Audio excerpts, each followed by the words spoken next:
Hello everyone, welcome along to Preparing SMS for Your Class, Pioneering Attendance Trial, or the SMS Trial. My name is Leon Anderson from the Department of Education, and today with me I have Jamie from the Behavioural Insights Unit.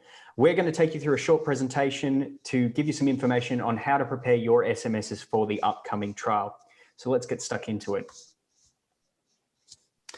The agenda for this video: introduction to project and evidence. So we're going to give you a bit of an oversight of what the project is, what makes a good SMS, and how to use the SMS prep tool. And the goal for today is to understand the purpose of the SMS and feel confident using the SMS prep tool to create them for your class.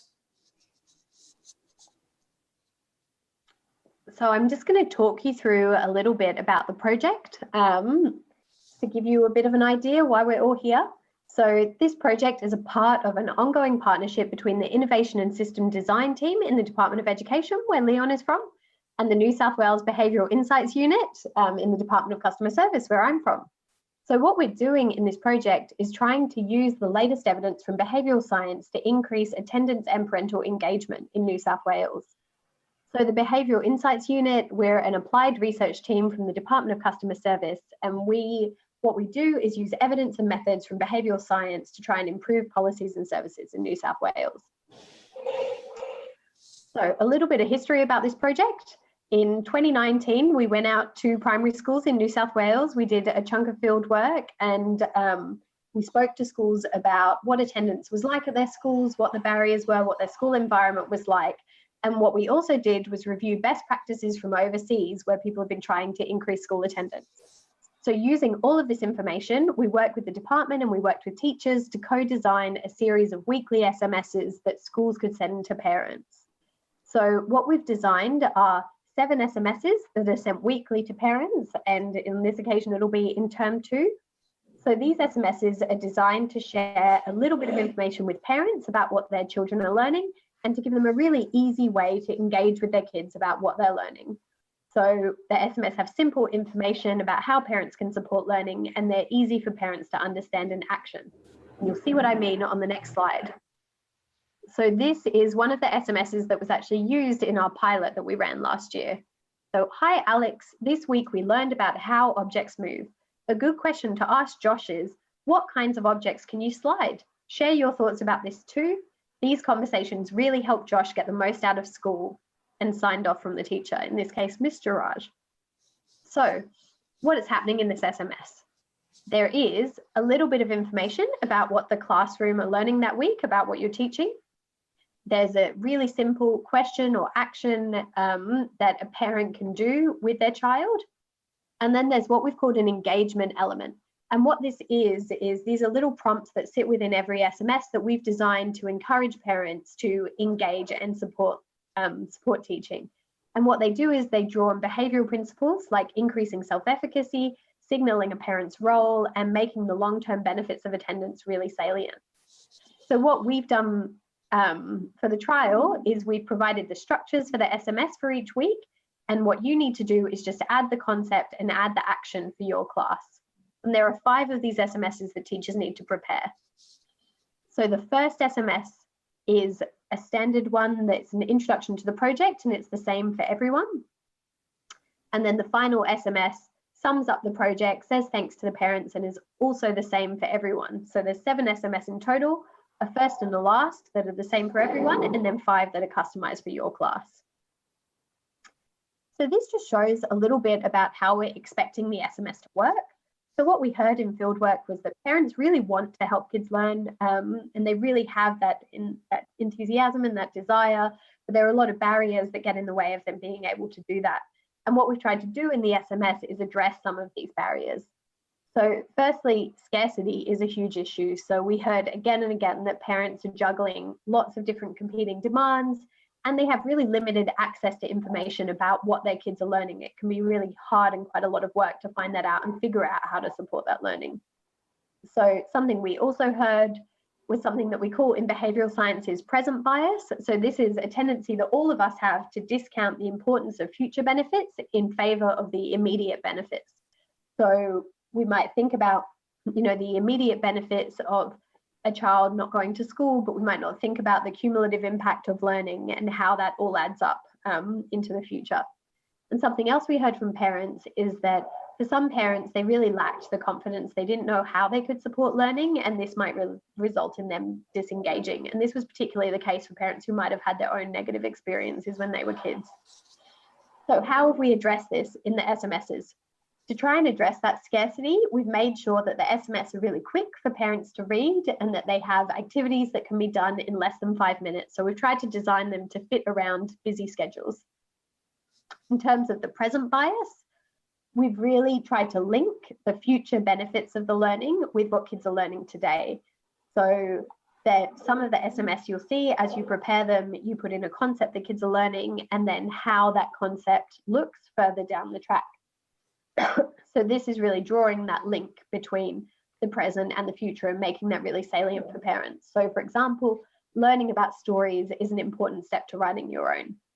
And in terms of addressing that lack of confidence, the SMS do a couple of things. One of those things is what we call role construction, so signaling to parents that they have a really important role to play here. So the SMS use prompts to do this. For example, one of the SMS says, "You are your child's first and most important teacher." And something else that the SMS do is try to show their parents what big influences they are of their children and their child's learning. So for example, one of the SMS will say, "These conversations really help Josh get the most out of school." So that's a bit about how the SMS work. How do the SMS support teaching? They show parents how important school is and what their kids are learning. It helps parents understand and support that learning, and it gives parents a regular update in a way that's not too resource intensive for teachers. So we piloted the SMS in 5 schools, and we found that both staff and parents responded really positively to them.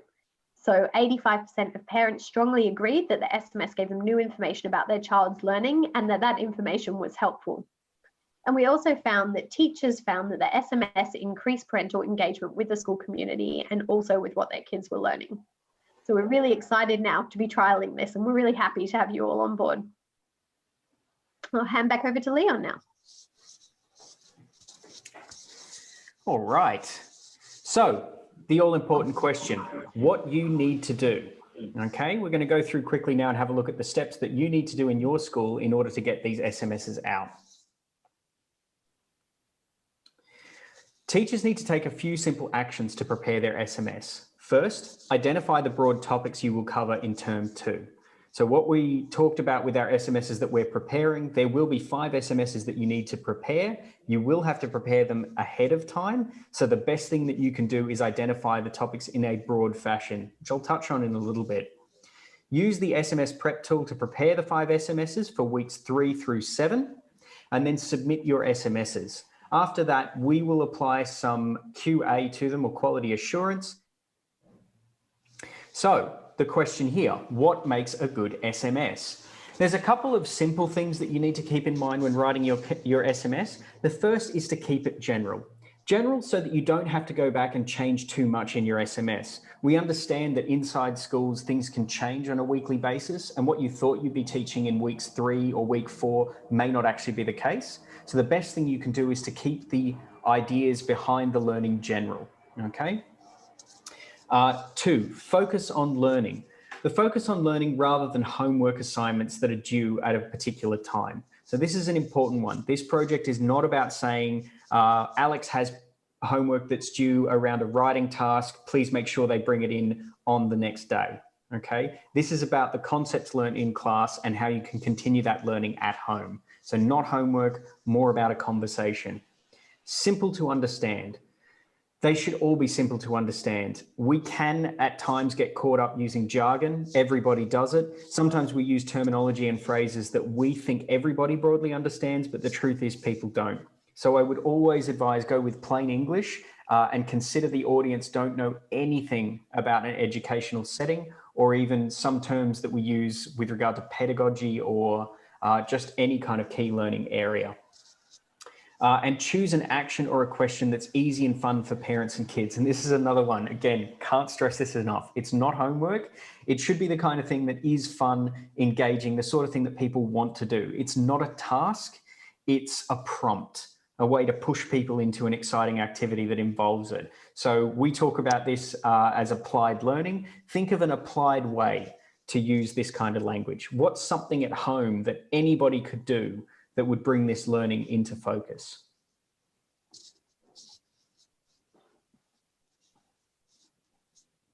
All right, make an SMS easy to read and action. What we've got up on the board here are a couple of examples.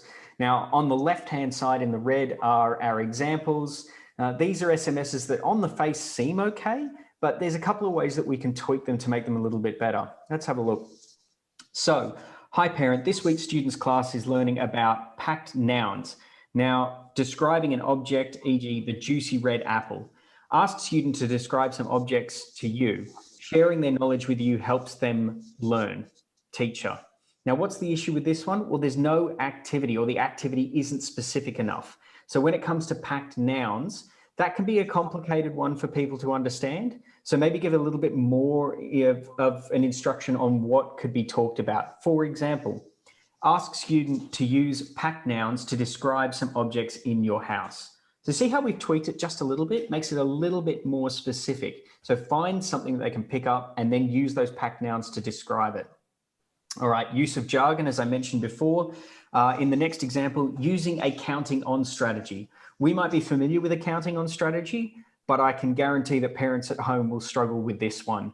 And if they struggle with the concept, it's going to be really hard to link that to some sort of an action. So let's try a little bit of a different one. Explain the terminology using a counting on. And so in brackets, we've got starting with the biggest number and counting the added number from there. Okay, so that gives the parents a bit of an indication as to what's going on, and a way we can still use that. There's no problem with the word itself being jargon, but we do need to unpack it a little bit.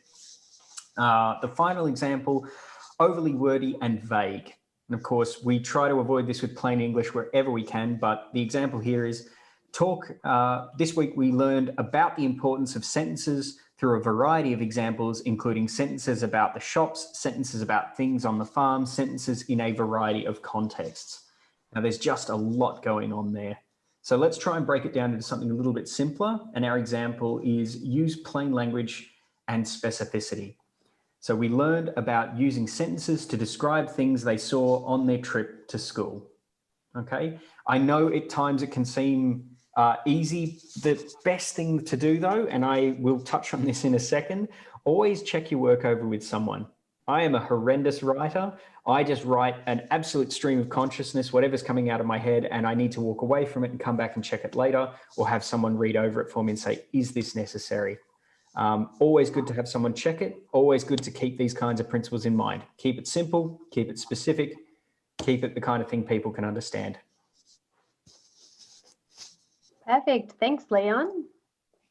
So I'm now just going to take you through what we've called the SMS preparation tool. And this is an online interface that we've created to make it really straightforward for you to prepare SMS for your class. So what does it look like?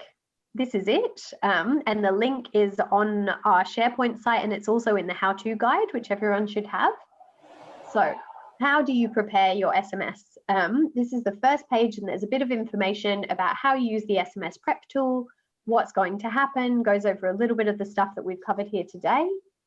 So once you've had a read through that, you can get into it. So first we just ask for some really straightforward information about you, what your name is, so we can link it back to your class, and what you want the name to be in your SMS sign off. So you can see here, if I was a teacher, I go with Ms. Comber, but whatever your preference is for your sign-off name.